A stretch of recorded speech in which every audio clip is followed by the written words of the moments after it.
салом дӯстон, наворҳои оиди бозӣ дар пешистодаи Ал-Наср бо Интер Майами давом доранд. Дар навори қаблӣ мо прогнози якчанд футболбозонро ҷамъ овардем ва агар шумо тамошо накарда бошед, ҳатман аз канал тамошо кунед.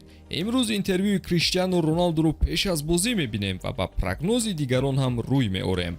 Наворо дастгирӣ карданро фаромӯш насозед ва ҳатман ки дар канали мо обуна шавед.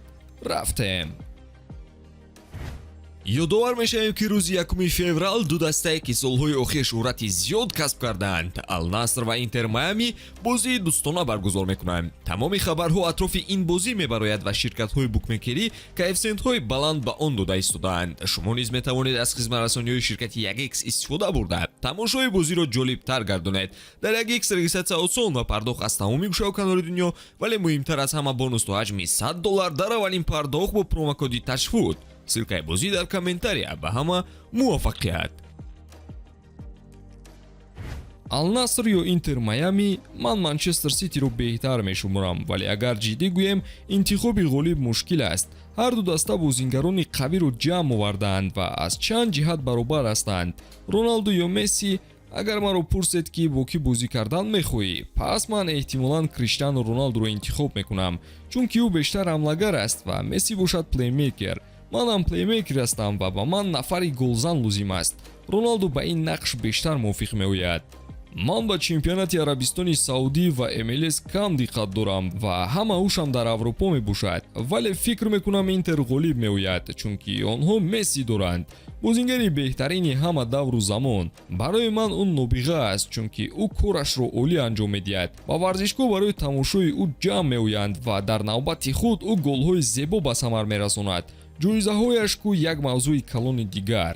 Криштиану ҳам дар ду ҷабҳа рақиби сахт аст, дар статистика ва ҷоизаҳо, аммо Месси қариб ҳаматарафа беҳтарин буданро исбот намудааст. Роналду ё Месси?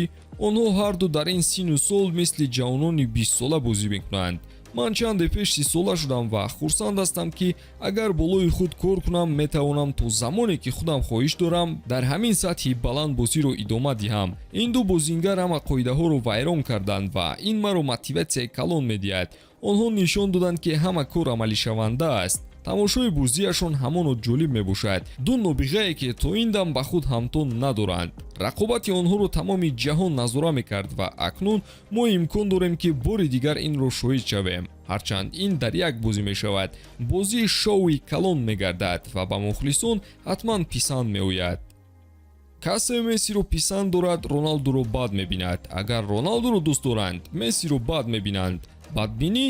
ин чиз вуҷуд надорад. рақобат ба охир расид ва он ба ҳамагон писанди дил гашта буд. агар ба шумо Криштиану Роналду маъқул бошад, шумо маҷбур нестед ки Мессиро бад бинед. мо ҳарду хуб бозӣ кардем ва таърихи футболро иваз кардем.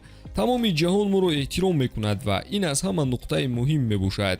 рӯи ҳардуи мо ҷудо аст. чӣ хеле ки мушоҳида намудам, корҳои Лео хуб ҳастанд. ин бояд давом ёбад. мерос гузоштан зарур аст. байни мо рақобате вуҷуд надорад. қаблан ҳам гуфта будам ки мо як саҳнаро 15 сол бо ҳам тақсим мекардем ва дар охир ҳамкорони беҳтарин дар ин соҳа гаштем. аз ҳама муҳимаш ин аст ки мо эҳтироми якдигарро медонем. иштироки ман дар бозӣ зери суол аст, вале ман сахт хоҳиши бозӣ бо ӯро дорам. мухлисон ҷаззобият талаб мекунанд ва онҳоро ҳам дарк кардан мумкин аст. ин бозиро тамоми ҷаҳон тамошо мекунад. бо ин навори имрӯзаи мо ба анҷом мерасад. шумо дар ин бозӣ ба кӣ мухлисӣ хоҳед кард? Ал-Наср ё Интер Майами? ҳатман дар комментария қайд кунед ва навори ҷадидро мунтазир бошед.